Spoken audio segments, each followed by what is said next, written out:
Allah says, we made for you means on this earth to live well. Allah didn't want us to live in misery here. It's not like in Jannah you'll have all great things. Here you have to live in a crummy place. Here you have to dress poorly. Here you have to be miserable. No, that's not our concept. Actually, a lot of Christian theology suggests this world is like a punishment. This world is like a punishment, you know. And the real rewards of God are in paradise. That's not the Muslim view.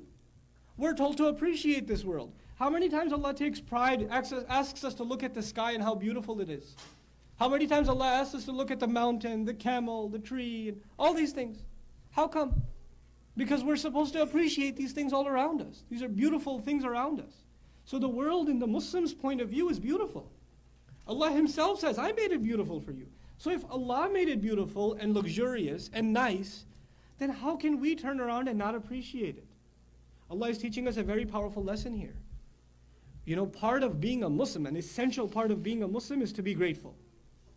To be grateful, you have to appreciate things. Allah wants us to appreciate the world around us. قَلِيلًا مَا تَشْكُرُونَ, the ayah ends. How little you think? How many of us get into our home and appreciate that we have air conditioning? We have a carpet on the floor. We have a kitchen. We have a sink in the kitchen. And when you turn the faucet, water comes out. We take these things for granted. Are there places in the world there are no faucets? There are no kitchens. There are no floors. There are no carpets. There are no walls. There are no ceilings. There's no such thing as a couch. They haven't seen a couch. You know, there are people that live in those situations too. We should, when we go home, you just look at it and you just appreciate what you have. Ma'ayish. قَلِيلًا مَا تَشْكُرُونَ. And Allah wasn't even talking to us in 2012. Allah is talking to people who live in the desert. Do you think their life is more comfortable than ours? No. What air conditioning do they have in 115 degrees? Allah says, even you're living well. Don't you enjoy dates? Don't you enjoy a nice cool evening looking out at the stars? That Allah says is, I've hooked you up pretty nicely. And to us, I mean, what's the comparison? If the Sahaba saw us today, they'd be like, is this a preview of Jannah or what? You know, Allah did, what are the things Allah described? Different kinds of drinks in Jannah, different kinds of drinks, all kinds of fruit, servants. What happens in restaurants?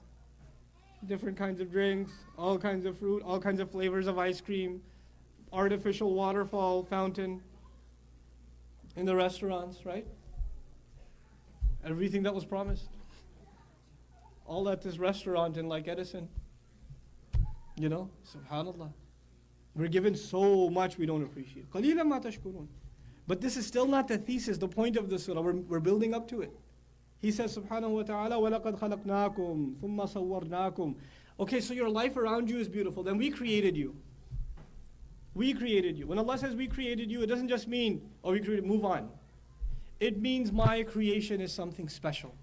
So special that Allah Himself takes credit for it.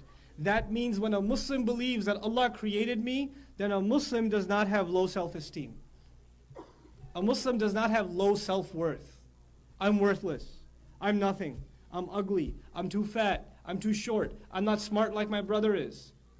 I'm this, I'm that, I'm the other. No, Allah created me. How can I complain about myself? How can I complain about myself? When Allah creates something, all the Muslim does is thank. All the Muslim does is thank. And He didn't just say خَلَقْنَاكُمْ, He says ثُمَّ صَوَّرْنَاكُمْ. Then we molded you, fashioned you, designed you. At-tasmeem, at-tasweer. We molded you artistically. Allah takes credit of His creativity in making your face and mine, in creating our bodies, and fashioning our hands. Every single one of us. صَوَّرْنَاكُمْ.